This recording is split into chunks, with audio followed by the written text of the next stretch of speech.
it was relevant, it was important, and it's also quite delicious. So we got an opportunity to present. And I must say that the website and the way it was designed was the number one way to get people excited about collard. So you go to the Heirloom project website and you see all this beautiful biodiversity. And if there's one thing that's true about my people, African American people, is we have that same kind of layout. I mean, we range in everything from dark skin to light skin, tall, dark. Biodiversity that you see in collard is also reflected in our roots in Africa. So collards look like my community and are definitely relevant and delicious. The idea that this biodiversity was lost was actually an incentive for our growers to get involved in growing more collard. We need to bring back the discussion of how collards came to be one of the crops that African Americans, enslaved people, developed to be what it is as a hallmark in Southern cuisine.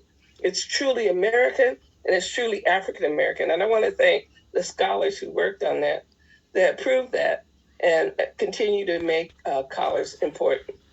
So one of the things that Ujamaa has been able to do, our focus has been on these rare things that are culturally important that people really want.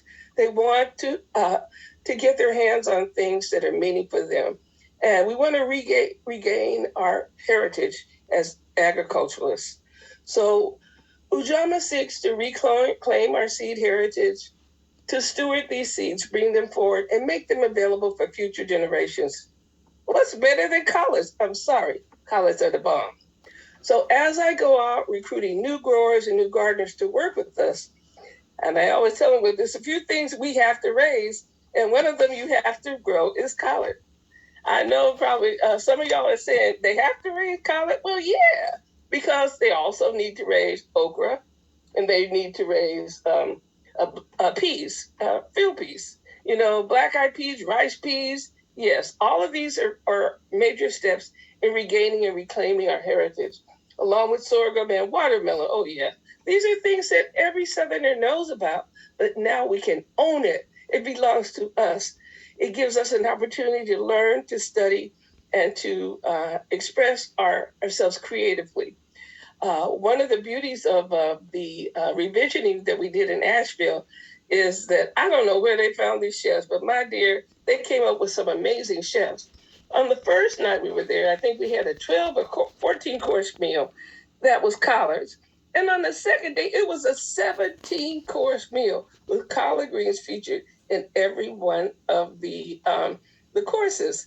Let me tell you, yes, collard green dessert. It was amazing. Oh, and I got to throw in that there were some beautiful okra seeds that were fermented. They were yummy also. That's coming.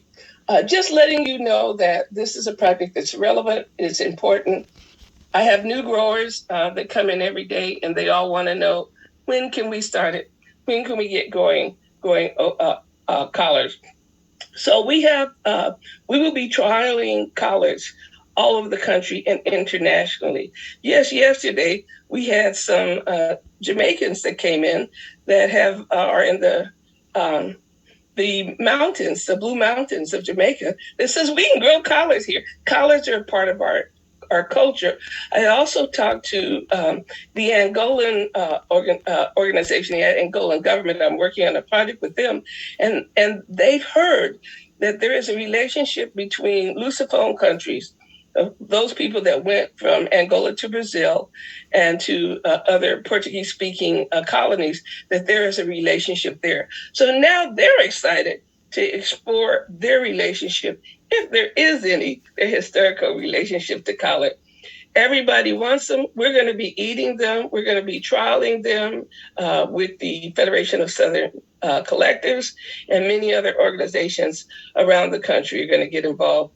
We're reclaiming collards, and I want to thank you. And please, I still need some collard earrings. We had somebody, I think it was you, Melissa, somebody's wearing collard earrings. And you know, fashion, the Greek connection with the AKA, you know, this is us, and it's something that we see a future in, and we feel that we can develop markets to sell all these beautiful varieties and to create revenue for farmers who will grow these varieties out and introduce those into their local farmers markets, build demand. So eventually, all the grocery stores will have to carry multiple varieties of collards. So thank you very much for including me. I think now I'd like to share with you some insight from some of our growers. We ask all our growers, anybody that comes into Ujamaa has to tell a seed story. And this is a little clip of some growers telling their collard stories.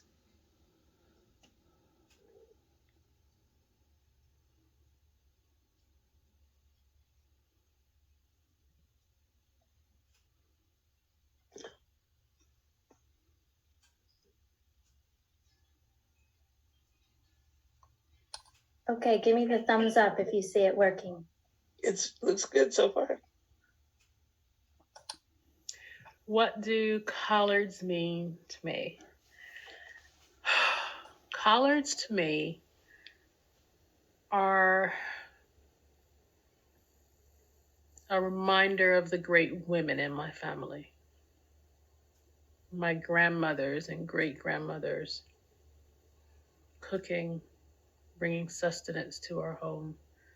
Some of my first memories as a child is clearing a pot of greens with my grandma.